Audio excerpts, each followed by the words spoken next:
இருந்தாலும் அந்த எவனா இருந்தாலும் அந்த யமனா இருந்தாலும் பயமா.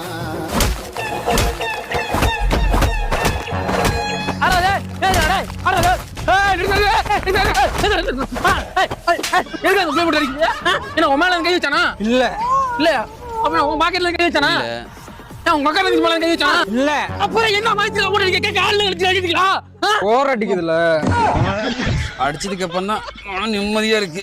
ஏண்டா மனவலிக்கு மருந்தடிச்சு பாத்துருக்கேன்டா இதனடா மனுஷனை போட்டு அடிக்கிறியா நீ வேணா அடிச்சு பாரு. ஆமா கூப்பிட்டாடா போ போ யாரா போடா கூப்பிட்டா. என்ன அண்ணனை கூட்டி வரஞ்சிட்டா அண்ணா கொண்டா குஞ்ச கூட்டிட்டு வரான் ஆத்தாடே என்ன மூக்க பலூன் மட்டும் 300 பலூன் கட்டலாம் போல ஏதோ மன நிம்மதிக்கும் தம்பியை ஒரு அடி அடிச்சது நீலாம் அடிச்சா நான் மொத்தமா மண்ணுக்குள்ள போயிருவேன்.